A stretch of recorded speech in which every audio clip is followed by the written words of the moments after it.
Marco എന്ന ചിത്രത്തിൻ്റെ ഏറ്റവും പ്രധാനപ്പെട്ട ഒഫീഷ്യൽ OTT റിലീസ് അപ്ഡേഷനാണ് ഇന്നൊരു വീഡിയോ ഭാഗത്ത് ഉൾപ്പെടുത്തിയിരിക്കുന്നത്. വീഡിയോയിൽ മുൻപ് വീഡിയോ ലൈക്ക് ചെയ്യുക, ചാനൽ സബ്സ്ക്രൈബ് ചെയ്യുക.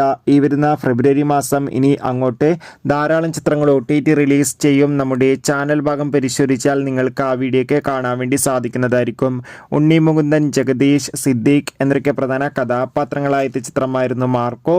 ചിത്രത്തിന് അതിഗംഭീരമായ വിജയം തന്നെ സ്വന്തമാക്കാൻ വേണ്ടി സാധിച്ചിട്ടുണ്ടായിരുന്നു. ചിത്രം വേൾഡ് വൈഡായി ഏകദേശം 100 കോടിക്ക് മുകളിൽ കളക്ഷൻ നേടിയെടുത്തിട്ടുണ്ട്. മലയാളത്തിലെ അതായത് ഇന്ത്യയിലെ തന്നെ മോസ്റ്റ് വയലൻസ് ചിത്രമായിട്ടായിരുന്നു മാർക്കോ റിലീസ് ചെയ്തിട്ടുണ്ടായിരുന്നത്. ഫൈനലി ചിത്രത്തിൻ്റെ OTT അവകാശങ്ങളൊക്കെ സോണി ലീവ് എന്ന OTT പ്ലാറ്റ്ഫോം സ്വന്തമാക്കിയെന്ന് ഒഫീഷ്യലായി കൺഫേം ആക്കിയിട്ടുണ്ട്. ഇപ്പോൾ ഇതാ മാർക്കോ എന്ന ചിത്രം ഈ വരുന്ന ഫെബ്രുവരി 14-ാം തീയതി സോണി ലീവിലൂടെ OTT റിലീസ് ചെയ്യുമെന്ന് കൺഫേം ആക്കിയിട്ടുണ്ട്. കാത്തിരിക്കാം നമുക്ക് ചിത്രത്തിൻ്റെ OTT റിലീസിനായി. ചിത്രം കണ്ടവരുടെ അഭിപ്രായം കൂടി കമൻറ്റ് ചെയ്യുക. കൂടുതൽ സിനിമാ വാർത്തകൾക്കായി ചാനൽ ഇപ്പോൾ തന്നെ സബ്സ്ക്രൈബ് ചെയ്യാൻ വേണ്ടി ശ്രമിക്കൂ. അടുത്തൊരു വീഡിയോയിൽ കാണും വരെ ഏവർക്കും ബൈ.